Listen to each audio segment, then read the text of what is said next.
हर हर महादेव, जय हिंद, वंदे मातरम। आज हमारे साथ जुड़ी हैं शिल्पी बहादुर, जो एक हाउस वाइफ थी, जो एक होम मेकर थी, और उनकी जर्नी हम आज जानेंगे कि उन्होंने अपनी journey from a house maker to a model इन्होंने कैसे तय की।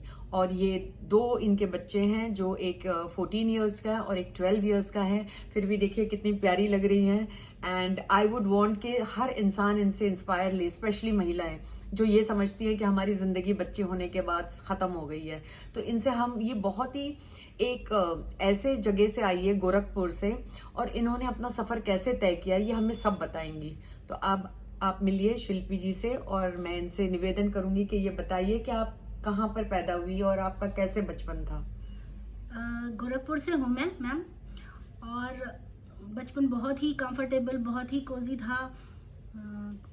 वहाँ के सबसे अच्छे स्कूल में मैंने पढ़ाई की, और पढ़ाई अभी पूरी नहीं हुई थी तभी मेरी शादी हो गई। शादी वो इसलिए हो गई क्योंकि हमारी सोसाइटी में क्या होता है, एक अच्छा लड़का अगर मिल गया तो माँ बाप को लगता है कि चलो हम मेरी रिस्पॉन्सिबिलिटी तो खत्म हो गई। तो बस मेरे हस्बैंड एक सीनियर ऑफिसर हैं, आईटीएस हैं, यूपीएससी टॉपर हैं। तो शादी बस मतलब एग्ज़ाम हो रहे थे और मेरी शादी हो गई।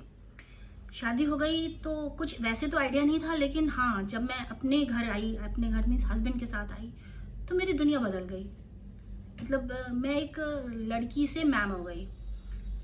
लोग मेरे पर लुकअप करने लगे, चीज़ें बहुत अच्छी लाइफ चल रही थी। बीइंग एन ऑफिसर्स वाइफ, हर जगह मुझे इनवाइट किया जाता था, मुझे प्रेफरेंसेस दी जाती थी, और it was very good, bed of roses, बहुत अच्छा था सब कुछ, कोई प्रॉब्लम नहीं थी। फिर मेरे बच्चे भी जल्दी जल्दी हो गए उसके बाद। लेकिन मैं शुरू से बहुत ही स्टूडियस थी। तो एक मन में हमेशा रहता था कि नहीं, पहले तो पढ़ाई कंप्लीट करनी है।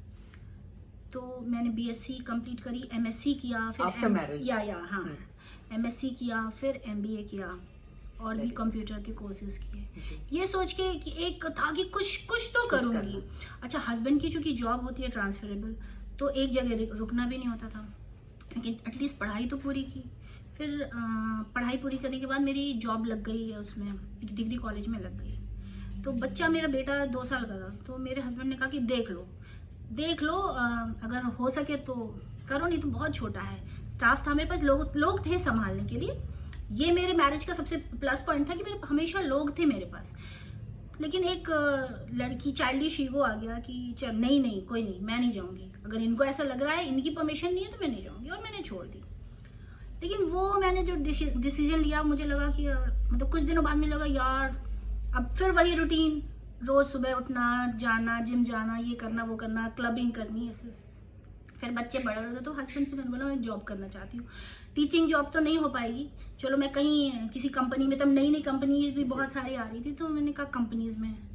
तो हस्बैंड ने बोला तुम किसी बड़े शहर में जब चलेंगे, जब मैं भी सीनियर हो जाऊंगी तो मैं बड़े शहर चलता हूँ, दिल्ली, नोएडा, वहाँ तुम जॉब कर लेना। फिर जब बड़े शहर आए तो तब तक लाइफ ऐसी हो गई थी कि मुझे लगता था अरे यार मैं कैसे किसी से ऑर्डर्स ले सकती हूँ, मैं कैसे क्या करूँगी, मैं कोई मुझे बड़ी नौकरी तो देगा नहीं, मेरे पास एक्सपीरियंस नहीं है। फिर हस्बैंड बोलने लगे जब मैं तुम्हारा लगवा दूंगा कहीं, तो लगवा दूंगा, ये मुझे तो मंजूर नहीं था।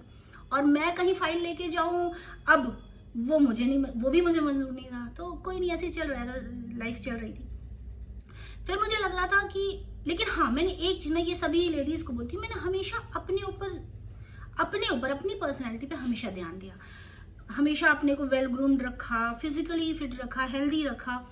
तो वो चीज़ लोगों को बहुत इंस्पायर करती थी। मैं कहीं भी जाती थी तो जो लेडीज़ थी, मैं कहीं किसी क्लब में, किसी सोसाइटी में जाती थी, तो लेडीज़ को ऐसा लगता था कि हाँ मैम जो है बहुत फिट है, मैम हाँ बहुत अच्छे से ड्रेस्ड अप हैं, तो लोग हमेशा मेरी तारीफ करते थे। अच्छा, तो मुझे लगता था यार चलो मैं कुछ फैशन ब्लॉगर या कुछ ऐसा करूं कि हाँ मुझे ज़्यादा कुछ ऐसा ना करना पड़े कि किसी के साथ काम करना है, किसी के अंडर में काम करना है, इंडिपेंडेंट कुछ करती हूँ। फिर मैं आई नोएडा, तो it was a big city. तो वहाँ पे मैंने 1-2 जगह अप्लाई वगैरह किया, फोटोज़ भेजी, पिक्चर्स, तो मेरी पिक्चर सेलेक्ट हो गई। फिर मुझे कॉल्स आने लगे। फिर वहाँ पे एक मेरे को हिच आई, हस्बैंड का कहना कि नहीं ये इंडस्ट्री ऐसी है, बीइंग अ लेडी कहाँ जाओगी, और फिर ये तो यंगस्टर्स के लिए होती है, इसमें कहाँ तुम्हारा। लेकिन फिर भी मैंने 1-2 बार ना जाने के बाद फिर गई मैं। तो यहाँ मेरे हस्बैंड का बहुत सपोर्ट मुझे रहा, वो हमेशा मेरे साथ। शुरू में मेरे को उस डेस्टिनेशन तक तो छोड़ के आते थे जहाँ मेरा ऑडिशन है, 1-2 बार वो गए, जब वो सेटिस्फाई हो गए कि नहीं ऐसा कुछ भी नहीं है, ये भी एक काम है, ये भी एक जॉब है। और धीरे धीरे मुझे कुछ मॉडलिंग्स के ऑफर मिले, मैंने मॉडलिंग की। फिर मुझे ऐसे लगा कि चलो थोड़ा कुछ किसी ब्यूटी पीजेंट में पार्टिसिपेट करें। मेरे ट्रेनर थे तो उन्होंने बोला कि मैम आपके अंदर सब कुछ है, आप इतना मेहनत करते हो, तो आप किसी ब्यूटी पीजेंट में भाग लो, तो आपको देख के लोग इंस्पायर होंगे। मैंने कहा ठीक है। तो फिर मैंने 1-2 ब्यूटी पीजेंट्स में पार्टिसिपेट किया, बहुत अच्छा रिस्पांस आया। एक जगह मैं मिसेस दिल्ली में फर्स्ट रनर अप रही, और भी बहुत सारे फेस ऑफ द ईयर रही, बहुत सारे। ऐसे करते करते मैं बहुत सारे कंपनीज की ब्रांड एम्बेसडर हूँ। मैं एक एजुकेशनल साइट है बीइंग टॉपर करके, मैं उसकी भी ब्रांड एम्बेसडर हूँ। फिर मतलब ऐसे कुछ कुछ मुझे लगा कि पहले मैं मिसेस बहादुर के तरह से लोग मुझे जानते थे, फिर जब मुझे सिर्फ शिल्पी के नाम से जानते मुझे बहुत अच्छा लगा। मेरे अंदर से लगता था कि मैं भी कुछ कर सकती हूँ, मुझे मालूम था मैं कर सकती हूँ, लेकिन लोगों को एक सर्टिफिकेट चाहिए होता है। लोग आज भी ये सोचते हैं कि जो लेडी घर में है या कुछ ऐसा फैंसी नहीं कर रही है, उसके पास शायद अकल ना हो, शायद उसके पास दिमाग नहीं है, या शायद वो बहुत ही कावर्ड है, वो डरती है बाहर नहीं। ऐसा कोई नहीं है। मैं ये जानती हूँ कि कोई भी लेडी ना डरपोक होती है, ना वो किसी चीज से भागती है, ना कम दिमाग होती है। इवन लेडीज के पास ज्यादा दिमाग होता है, ये सबको पता है। हाँ, सोसाइटी का ये परसेप्शन होता है कि जो घर में है वो थोड़ा सा पीछे है, जो बाहर काम कर रही है वो चाहे छोटा सा भी काम कर रही है तो वो ज्यादा स्मार्ट है, वो ज्यादा कैपेबल है चीजों से निपटने के लिए। लेकिन ऐसा नहीं होता। मुझे यही तोड़ना था कि मैं इतने साल घर में थी, ऐसा नहीं है मेरे पास दिमाग नहीं था। मैं बाहर आई हूं तो ऐसा नहीं है मैं घर नहीं देख सकती। Women can balance each and everything, वो सब कर सकती है, बस आप उसको थोड़ा सा सपोर्ट दे दो। फैमिली उसको अगर थोड़ा सा सपोर्ट किसी भी लेडी को दे दे, क्योंकि वुमेन कभी भी अपने परिवार को औरत नाखुश करके कोई काम नहीं कर सकती, ये उसका बेसिक नेचर है। तो आप उसको अगर सपोर्ट कर देते हो तो देखो वो क्या से क्या कर सकती है। वो फिजिकली ऐसी ड्रास्टिक चेंज होगी। लोग कहते हैं मेरी वाइफ ऐसी, मेरी मदर ऐसी दिख रही है, मेरी वो तो देखो दिनों दिन कमजोर होती जा रही है। नहीं, कमजोर वो यहाँ से हो रही है। जिस दिन वो यहाँ से स्ट्रांग हो जाएंगी, आप उनको बूस्ट अप करो, आप उनको नई दुनिया दिखाओ। उनको जो नई जनरेशन के लोग हैं, मैं उनसे कहती हूँ अपनी मदर्स को, अपनी ग्रैंड मदर्स को आप टेक्नोलॉजी थोड़ा सा सिखाओ, देखो क्या सीखती है। मैंने अपनी मदर को टेक्नोलॉजी से रूबरू कराया और शी इज ऑल अलोन, अपने ऊपर है, अपने दम पे वो हर कुछ समझ लेती हैं। उनको किसी भी न्यूज़ की ज़रूरत नहीं है। वो हमसे पहले उनको न्यूज़ पता होती है, हमसे पहले उनको पता होता है कि आज कर्फ्यू लग रहा है, उनको सब कुछ पता होता है। वो किसी पे डिपेंडेंट नहीं है। तो वुमेन कुछ भी कर सकती है। और मेरी तो जर्नी एक ऐसी जर्नी थी कि दूर से लोगों को लगता था बहुत अच्छी मेरी लाइफ है, लेकिन मेरे अंदर ये लगता था कि यार मेरा अपना क्या है, प्रूफ करना अपने आप। मुझे अपने को ये प्रूफ करना है कि मैं डिपेंडेंट होना, प्यार से डिपेंडेंट होना किसी पे, वेल एंड गुड है, बहुत अच्छा लगता है कि आपको कोई पैम्पर कर रहा है आपको, लेकिन ये सोच के कोई पैम्पर कर रहा है कि आप कमजोर हो, दिस इज नॉट डन, ये नहीं चलेगा। तो ऐसी थी मेरी जर्नी। और आज तो मैं आपके साथ बैठी हूँ, यानी कि मैंने एक कुछ माइलस्टोन अचीव किया है जिससे मैं आपके साथ बैठी हूँ। थैंक यू सो मच कि आप मेरे साथ आई। इतना, एक तो हम सफर में हैं और मैंने इनको बुला लिया तो भी वो देखो कैसे आ गई। मुझे ये जानना है शिल्पी के हस्बैंड का तो सपोर्ट रहा, what about your mother, mummy का कैसे सपोर्ट रहा? मम्मी डैडी का, भाई का, आपके जो भाई हैं उनका क्या सपोर्ट रहा आपको? मम्मी और पापा, ब्रदर, मेरे फैमिली में मदर साइड से हैं, तीनों को हमेशा से पता है कि आई एम कैपेबल। फिर मैं देखने में अच्छी हूँ, मैं पढ़ने में अच्छी हूँ, मैं सोशली बहुत कैपेबल हूँ, मैं किसी के साथ भी किसी के साथ भी इंटरेक्ट कर सकती हूँ, मैं किसी से भी डील कर सकती हूँ, ये सबको पता था। फिर ये भी है कि माँ बाप की भी अपनी जिम्मेदारियाँ होती हैं। अगर वो चाहते हैं कि मेरी लड़की मेरे से ज़्यादा जब शादी कर रही है तो वो खुश रहे वहाँ पे। मैं अभी भी मम्मी को कहती हूँ क्यों मेरी शादी जल्दी कर दी, मुझे कॉम्पिटिशन्स देने थे, लेकिन नहीं, शायद वो सही टाइम था। सही टाइम था एक ऐसे इंसान को मुझे सौंपना जिसके कारण मुझे बाद में कितना सपोर्ट मिला। सही बात। कितना सपोर्ट मिला। और मैं ये हर पेरेंट से कहना चाहती हूँ, ये नहीं, ऐसा नहीं है कि शादी के बाद लाइफ खत्म होती है। मेरी तो शादी के बाद लाइफ स्टार्ट हुई है, शादी के बाद लाइफ स्टार्ट हुई। दूसरी बात ये, मदर ने हमेशा पहले भी जब मैं पढ़ती थी, मेरे फादर मेरे मदर उन्होंने हमेशा कभी लड़की समझ के नहीं पाला, कभी नहीं, कभी ऐसा नहीं कि ये करना है वो करना है, सिर्फ पढ़ना है। लेकिन हाँ, पढ़ने वाला के टाइम पे ही अगर शादी का मेरे पास आया ऑप्शन, तो उनको अगर लगा कि ये मेरे लिए बेस्ट है तो उन्होंने वो उस पे गए, क्योंकि उन्हें मेरी बेहतरी चाहिए थी। ठीक है, ये उनकी बात थी। मेरा ब्रदर हमेशा ही motivates me for each and everything. कुछ भी अगर मैं कहीं से डिप्रेस होता है फैमिली में, हस्बैंड ने कुछ कहा तो मैं उससे डिस्कस करती हूँ, ही मोटिवेट्स मी। तो ऐसे करते करते फिर जब मैंने ये फील्ड चुनने की कोशिश की, तो भी मेरे फादर, अभी तो नहीं है मेरे फादर, लेकिन कहते थे कि किसी को नाखुश करके ये काम मत करना, अपनी सिक्योरिटी देख लेना, अपनी चीजें देख लेना, यू आर कैपेबल इनफ कि तुम देख सकती हो कि क्या है, अच्छा है, बुरा है, और मैं जो करूंगी उसका इम्पैक्ट मेरे बच्चों पे। मैं अच्छा करूंगी तो आज नहीं कल उनको लगेगा कि मेरी मदर ने कैसे कैसे करके ये चीजें की, तो उसका सपोर्ट था। फिर अगर मुझे कहीं जाना होता था तो पापा बोलते थे मैं चलूंगा तुम्हारे साथ, अगर हस्बैंड नहीं जा रहे या वो अलाउ नहीं कर रहे, कोई नहीं, मैं चलूंगा। मम्मी बोलती थी मैं चलूंगा। और अभी भी मेरी mummy, she is my one and only big motivator, कि हर दिन मैं मॉर्निंग में जब उठती हूँ तो वो मुझे एक प्यारा सा ऐसा कॉम्प्लीमेंट देती हैं कि मैं अपने आप को, मुझे लगता है कि आई कैन डू समथिंग। अगर मैं कहीं डाउन होती हूँ, कहती नहीं बेटा, ये सब तो चलता रहता है, लाइफ गोज ऑन, तुम उस चीज के लिए अपनी आगे वाली चीज मत छोड़ो, वो ये दिन तो बीत जाएगा लेकिन इस दिन का रिग्रेट तुम्हें नहीं रहना चाहिए। तो ऐसे सारे सपोर्ट सिस्टम है, और सारी फैमिली को, किसी भी लड़की को, किसी भी वुमेन को आपको हमेशा ऐसे ही सपोर्ट देना है। देखिए कमाल करके दिखाती है वो। सही बात है। एक और बात पूछूंगी कि बच्चों का क्या वो रहा, मतलब आप उनको बहुत प्राउड फील होता होगा, लाइक आपके बच्चे तो भी टीन्स में हैं। नहीं, बच्चों का तो ये है कि जब बच्चे बहुत छोटे होते हैं तो उनको अपनी मदर होती है, और वो मैंने हमेशा उनको दिया, आई वॉज ऑलवेज देयर। लेकिन फिर बाद में मुझे, जब वो थोड़े बड़े हुए तो उन्होंने हमेशा ये बोला, जब मैं कभी कहती थी कि तुम्हारे कारण मैंने ये नहीं किया, तो उन्होंने कहा मैंने तो कभी मना नहीं किया। तो उन्होंने कहा हाँ, ये अपना डिसीजन, बच्चा क्यों मना करेगा, उसको तो आप जैसा माहौल देंगे उस माहौल में।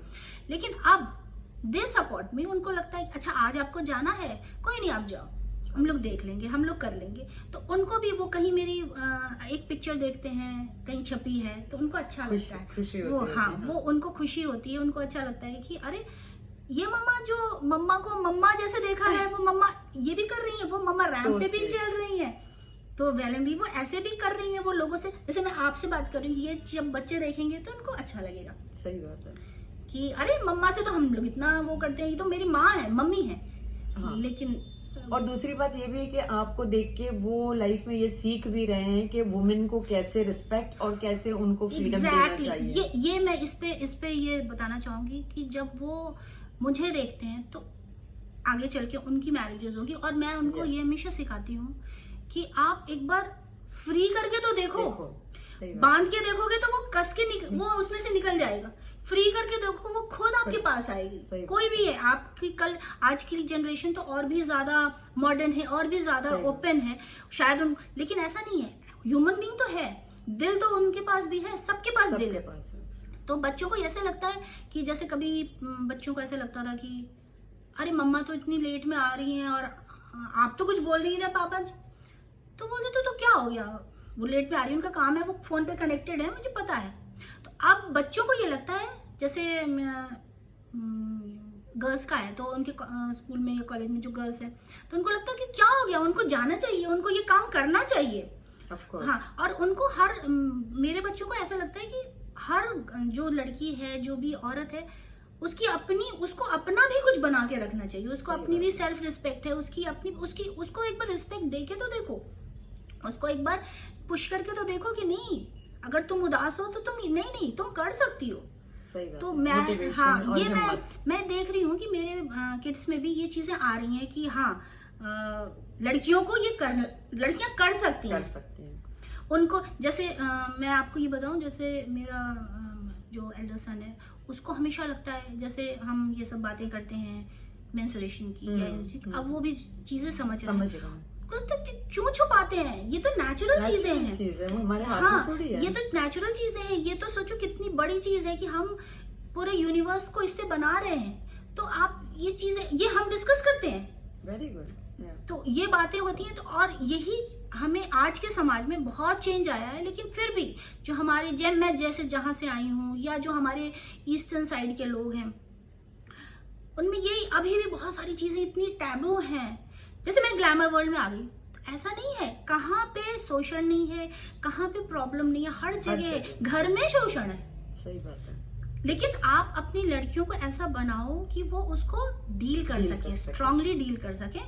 कोई कुछ नहीं बिगाड़ सकता किसी को, शोषण तो लड़कों का भी है, सही बात, नो डाउट, बहुत ज्यादा। तो इसमें लड़का लड़की कुछ नहीं होता है, आजकल तो कहीं पर भी कुछ भी हो सकता है। एग्जैक्टली। तो आप अपने बच्चों को, अपनी लड़की को, लड़के को ऐसा बनाओ वो किसी भी परिस्थिति से डील कर सके, बस ये। मैं एक और बात पूछूंगी शिल्पी जी, क्या अभी जो 21 साल का जो एक मैरिज का लिमिट आया है कि 21 साल में एक लड़की को मैरिज करना चाहिए, और जो जिस तरीके से लोग अपनी बेटियों को फटाफट शादी करा रहे हैं कि बिल पास हो जाएगा तो उनकी शादियां नहीं होगी, तो आपको इसके बारे में क्या लगता है? Is it a right decision जो लिया है हमारे प्रधानमंत्री ऑफ कोर्स। देखिए, पहली बात तो ये, अगर ये जो पढ़ा लिखा समाज है उसमें तो बहुत चेंजेस आए हैं। उसमें लड़कियों को पूरा मौका देते हैं, सबके अंदर ये रहता है कि मेरी लड़की अपने पैरों पे खड़ी हो। और आज की डेट में अगर हम थोड़ी सी भी फाइनेंशियल इंडिपेंडेंसी है हमारे अंदर, तो लड़की को बहुत वो आपके जुल्म नहीं सहेगी, 100 की सीधी बात। सही बात। लेकिन जो थोड़ा सा बैक एंड पे समाज है हमारा, जो जिनके पास थोड़ी सी एजुकेशन की या समझ की थोड़ी सी कमी है, क्यों करा रहे हो आप शादी? आप एटलीस्ट शिक्षा तो उसकी पूरी होने दो। मैं हूँ, मेरी शादी हुई, लेकिन आई वॉज एजुकेटेड, मुझे मालूम था शिक्षा का वैल्यू, और मुझे अपने को ग्रो करना है। लेकिन जो बच्ची या जो लड़की शिक्षित नहीं हो पाएगी, उसको तो लगेगा यही दुनिया है, जबकि दुनिया इतनी खूबसूरत है। जितना आगे बढ़ोगे, जितना दुनिया देखोगे, दुनिया बहुत खूबसूरत है। दुनिया में कोई कमी नहीं, कमी हम में है। सही बात। हम उसको गलत चश्मे से देखते हैं। तो मेरा यही मानना है कि एज लिमिट जो 21 की है, इसका ये मतलब मैं ये थोड़ी कि लड़के की भी 21 में कर दो, लड़की भी की 21 में कर दो। अरे क्यों कर दो? पहले उसको इंडिपेंडेंट होने दो, एटलीस्ट इंडिपेंडेंट। आपके लिए वो, आप जो पेरेंट्स हैं उनके लिए भी वो मददगार ही साबित होंगे। अगर आपकी लड़की की आपने 18 साल में शादी कर दी, फिर वो रोते रोते आपसे बताए कि मेरे साथ ये प्रॉब्लम्स है, क्या आप रह पाओगे अच्छे से? नहीं रह पाओगे। तो क्यों ना उसको इतना कैपेबल बनाओ कि वो अपनी प्रॉब्लम्स खुद डील कर सके। क्योंकि बड़ी जगह पे बहुत इसमें नाराजगी लोगों ने जताई है, हिंदू मुस्लिम दोनों ने बहुत नाराजगी कि आप ऐसे क्यों कर रहे हो। स्पेशली मेवाड़, ये सब जगह हैं जो जयपुर के, स्पेशली ये लोग ने बहुत नाराजगी जताई है और ये बिल के बारे में बहुत कुछ कह रहे हैं। मैं बोल तो रही हूँ, ये पेट्रियार्की दिखाने का अपना तरीका है कि क्यों शादी करनी, क्यों हमें जल्दी शादी करनी नहीं करनी है। क्या हम अपनी लड़की को खिला पिला नहीं सकते? हम लड़की को पाल पोस नहीं सकते? एक बोझ समझते हैं। क्यों बोझ समझते हो? लड़की लड़कों से, मैं ये नहीं कही लड़के बुरे लड़की बुरी, मैं कोई जजमेंट नहीं पास। कम भी नहीं है, कम भी नहीं है, बल्कि 2 इंच ज्यादा ही उसकी शख्सियत है। सही बात है। उसके साथ तो ये है कि लड़का तो एक स्पेसिफिक काम कर सकता है, लड़की लड़कों और लड़की वाले दोनों काम कर सकती है। वही लड़कियां, औरतें, महिलाएं मल्टीटास्किंग कर सकती हैं, Exactly. जो मर्द नहीं कर सकते। Because it's in our brain कि हम मल्टीटास्किंग बहुत एक समय पे हम 4 काम कर सकते हैं। 4 काम भी कर सकते हैं। सही बात। हम घर में किचन की सीटी भी बजेगी कि कुकर की, वो भी देख सकते हैं। हम उसी समय ड्रेसअप भी हो सकते हैं, हम उसी समय फोन पे बात भी कर सकते हैं, और बाहर जाने का भी सारा कर सकते हैं। तो इसलिए हम मल्टीटास्कर्स हैं, हमें बोझ मत समझो। हम टाइम दो, देखो कितने खूबसूरत होके निकलते हैं, कितने अच्छे से ब्लूम करते हैं, ब्लूम करने का मौका तो दो। तो वही चीज है, सरकार ने बहुत अच्छा किया। कम से कम एक अलर्ट तो हो ही गया है। सही बात। छुप के कर रहे हैं वो अलग बात है, लेकिन एक अलर्ट हो गया है कि हाँ, हमें 21 तो पास करानी है उनको। मुझे एक और बात बताइए, आप इतने अलग अलग, मतलब हस्बैंड के जॉब की वजह से आप बहुत अलग अलग जगहों पे रही है, तो आपका वहां पर महिलाओं का और आप यहाँ रह रही हैं, मतलब एक शहर में, तो क्या आपको डिफरेंस नजर आता है? मैम क्या है, पहले मैं छोटे शहरों में थी। छोटे शहर इन सेंस की बहुत ज्यादा, Posting हाँ जानती थी। पोस्टिंग, हाँ एग्जैक्टली। वहां पे क्या है, महिलाएं अपने बारे में उनकी क्या ख्वाहिशें हैं छोटी सी उनकी, कि हाँ हम थोड़ा सा, हमें फ्रीडम मिल जाए, थोड़ा सा हम घूम फिर लें, थोड़ा सा हम मतलब उनको ये चीज़ नहीं है कि हम कोई, उनकी ड्रीम्स इतनी ज़्यादा नहीं है कि हम कुछ अचीव कर लें। लेकिन हमें, और यहाँ जब मैं दिल्ली में आई तो मुझे लगा कि हर औरत कुछ अचीव करना चाहती है, हर औरत बिजनेस करना चाहती है, हर औरत अच्छा दिखना चाहती है, हर औरत फिट रहना चाहती है, कॉन्फिडेंट रहना, एग्जैक्टली। और आप देखो ना, मैं दिल्ली में हूँ, जब से मैं यहाँ दिल्ली में आई, मैं देख रही हूँ, मुझे बहुत ही कम ऐसी औरतें दिख रही हैं जो ऐसी डल सी हैं, उनके भाग भी रही हैं तो वो किसी काम के लिए भाग रही हैं, सही वो घर संभाल के भाग रही हैं। छोटे शहरों में अभी आई हैं चीजें, क्योंकि इतनी ग्लोबलाइजेशन है, टेक्नोलॉजी आई हैं चीजें, लोगों के दिमाग खुले हैं, लोगों के बच्चे बाहर आए हैं, तो वो बच्चे जाके भी घर में अपने बहुत सारी चीजें कन्वे करते हैं। लेकिन मैंने जो महसूस किया कि हाँ बस पार्टी कर लिया, खा लिया, पी लिया, हो गया, तो वो यही चीज, वो जो हस्बैंड होते हैं, ये जो जेंट्स होते हैं, वो सोचते हैं इनको क्या चाहिए, इनको थोड़े से पैसे चाहिए, हाँ। इनको शॉपिंग करा दो और पार्टी करा दो, खिला दो, तो बस ठीक है, ये मेरी ड्यूटी पूरी हो गई। लेकिन नहीं, इनका जो व्यक्तित्व है उसको निखारो, सपने देखो, कुछ कोशिश करो। जरूरी नहीं है हर चीज सफल, आप हर चीज में कामयाब हो, नो डाउट, ऐसा नहीं है कि आप हर चीज में कामयाबी हो जाओ, लेकिन 2 कदम तो बढ़ोगे एटलीस्ट, जहां पे हो वहां से 2 कदम तो आगे बढ़ोगे आप। लेकिन ये जो छोटे शहर है, इनमें इनको अपॉर्चुनिटीज मिलती हैं, सपोर्ट मिलता है पेरेंट्स से? मैम क्या होता है, अपॉर्चुनिटीज मान लो कम भी हैं, लेकिन आजकल ये जो ऑनलाइन चीजें हैं, कोई भी चीज, अगर जैसे मैं जब छोटी थी तो मैं म्यूजिक सीखना चाहती थी, या मुझे लगता था मैं तबला बजाऊं, लेकिन उसके लिए मुझे एक जगह से दूसरी जगह जाना है, तो फिर ये लगता था कम्यूट करने की प्रॉब्लम, लेट हो जाएगी, फिर पढ़ाई भी करनी। लेकिन आज बच्चों को कमरे में बैठे हुए आपको सब कुछ मुहैया है, सही बात है। एटलीस्ट सबके पास हाथ में फोन है, अच्छा बुरा जो भी है, आप कुछ सीखना चाहते हो, हर दिन सीखो, सीखने की कोई उम्र नहीं होती है, कोई लिमिट नहीं है। जो भी दिमाग में आ गया कि मुझे म्यूजिक सीखना, मुझे इंग्लिश सीखना, मेरे यहाँ स्टाफ्स हैं बहुत पढ़े लिखे नहीं, उनको आप बता दो ना कि ये ऐप है, इससे आप इंग्लिश सीख सकते हो, they will try. Of course they will. कल मेरे यहाँ स्टाफ है, वो उसने आप बोला कि आर यू फीलिंग ऑकवर्ड, मैंने कहा मिस, कह रहा ये मैंने सीखा है। इसका मतलब है क्या आपको कुछ अजीब सा लग रहा है? मैंने कहा वेरी गुड। तो आप सोचो, वो सीख सकते हैं, सब सीखने का कोई मतलब, ये थैंक्स टू द टेक्नोलॉजी कि हम कभी भी कुछ भी सीख सकते। और एक अंदर से एक जिज्ञासा होना चाहिए बस सीखने का। Exactly. तो there is everything out there. मेरी मदर को इस एज में भी, वो मेरी मदर है, लेकिन उनको कुछ भी, आप उनको इंग्लिश का कोई कठिन सा भी वर्ड बता दो ना, और आपके पास टाइम नहीं है कि बाद में बताते हैं, she will Google it, of course, और फिर उसका एप्लीकेशन भी वो ढूंढ लेंगी, तो उससे वो हर दिन निखर रही हैं। सही बात। हमें थोड़ी मालूम है कि हम कब जाने वाले हैं दुनिया से, नहीं पता, लेकिन हम हर दिन जब निखरेंगे ना, तो हमारे अंदर कॉन्फिडेंस, और एटलीस्ट हम मरने से पहले हम कुछ कर रहे हैं, Exactly. That will be never regret what is कि हमने नहीं किया यार, मैंने ये काम नहीं किया। जैसे मैं डॉक्टर बनना चाहती थी, लेकिन एनी हाउ नहीं बन पाई, बहुत दिन तक मुझे इस बात का रिग्रेट था। लेकिन अब मुझे लगता है कि नहीं, मेरे तो लाइफ में कुछ और लिखा था। मैं डॉक्टर बनती तो शायद मेरी कन्फाइंड वो होती। अब मैं कितने लोगों से मिल रही हूँ, मैं आपसे मिली, मैं कृष्णा जी से मिली, कितने लोगों से मैं मिल रही हूँ, कितने तरह की चीजें देख रही हूँ, इतना एक्सपोजर कि मैं अपने को आज इस काबिल समझ रही हूँ कि मैं 4 लोगों पे अपना प्रभाव बना सकती हूँ, मैं उनको कुछ करने के लिए इन्फ्लुएंस कर सकती हूँ। तो ये चीजें हैं मैम। एक बात मैं आपसे और पूछूंगी कि what is religion to you? Is it religion और इज इट ह्यूमैनिटी?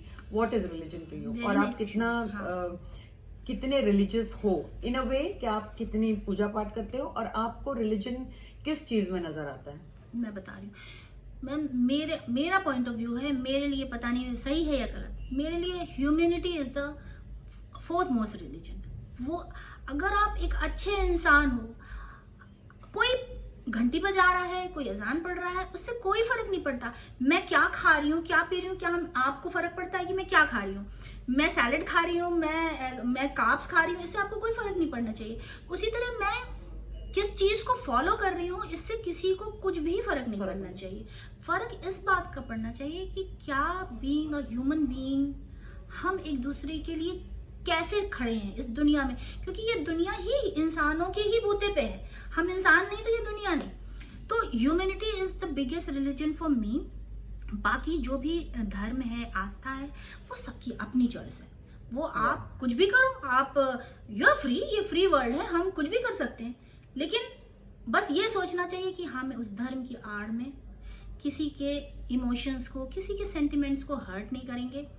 अगर हमारा कोई किसी का भी धर्म कुछ अच्छी बातें बताता है, हमें उसको अपने जीवन में फॉलो करना चाहिए, चाहे वो कोई भी धर्म। और मोर और लेस हर धर्म अच्छी ही बात बताता है, कोई धर्म कोई बुरी बात नहीं बताता है। हाँ, हो सकता है कुछ पिछड़ा हो, कुछ ज्यादा मॉडर्न हो गया हो, लेकिन सब जगह से आप अच्छी बात लो और एक अच्छे इंसान बनो, मेरा ये मानना है। तो आप अभी, मैं लास्ट क्वेश्चन आपसे पूछ रही हूँ कि आप लड़कियों को कुछ एडवाइस दीजिए कि मतलब अगर आप गोरखपुर से यहाँ तक और ramp walking and modelling and you are, I think you are doing many more things, तो ये सब अचीव करने के लिए आप में जो हिम्मत आई है, तो ये आप इनको बताइए कि आप में हिम्मत कैसे आई, और दूसरी बात ये कि वो क्या कर सकती हैं, मतलब क्या होता है मैम, हिम्मत का तो बाकी ठीक है, सब लोग सपोर्ट करते हैं, लेकिन अपने लिए सिर्फ आप खड़े हो सकते हो।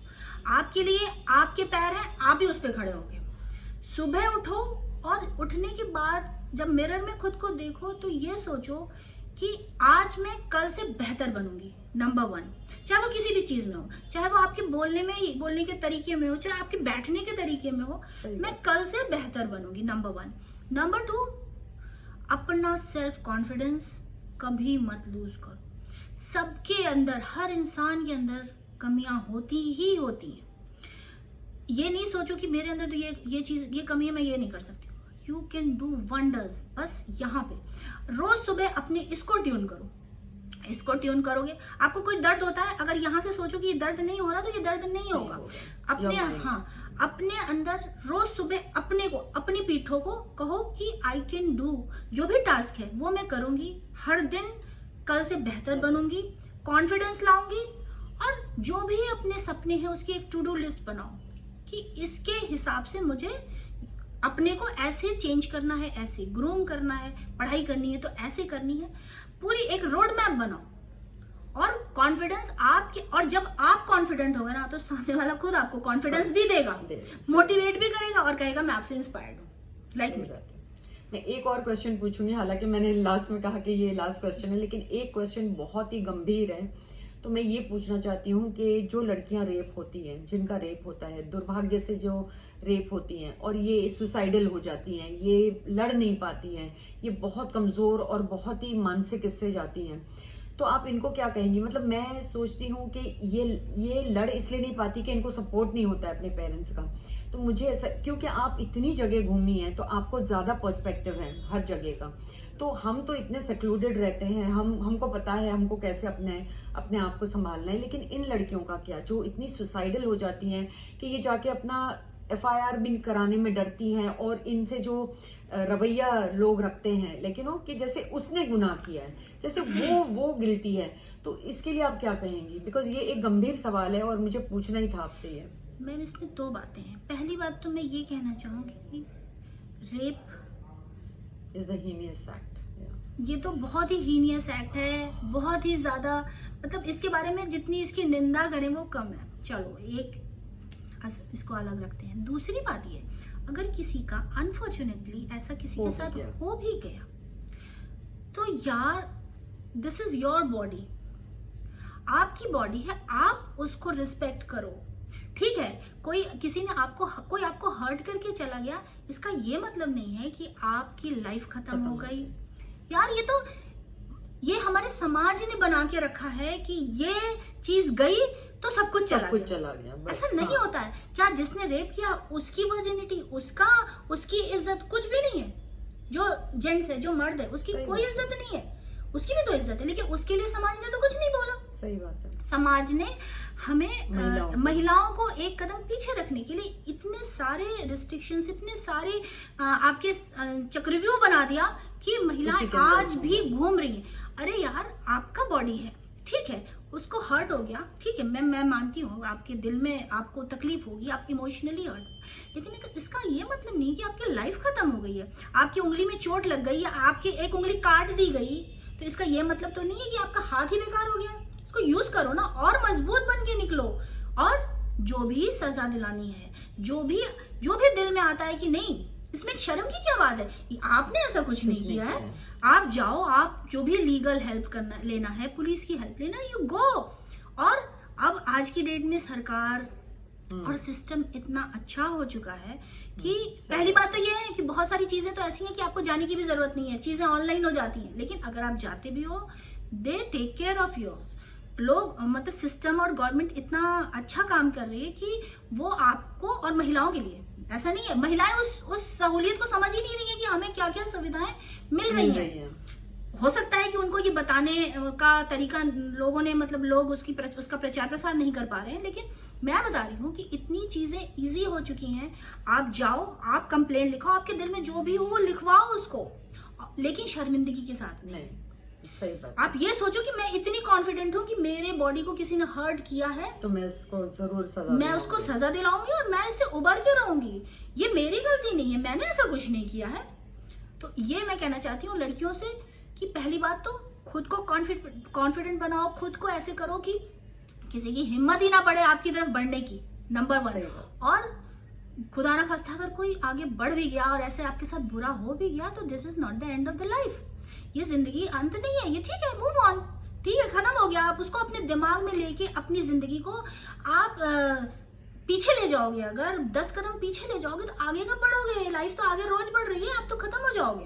सही बात है। ये मैं कहना चाहती हूँ कि मैम हीनियस एक्ट है, लेकिन लड़कियों आपको इस चीज को अपने दिमाग पे नहीं रखना है, इसको दिमाग में लेके नहीं चलना है कि आपको जो करना है वो आप करो। लाइफ में एक्सीडेंट्स होते हैं, एक्सीडेंट्स के कारण हम रोड पे चलना, इसका मुंह तोड़ जवाब भी देना, मतलब ऐसे नहीं कि चुप बैठ जाओ। कि किसी ने मुझे मोलेस्ट कर दिया या तो मैं उसके खिलाफ आवाज उठाऊंगी।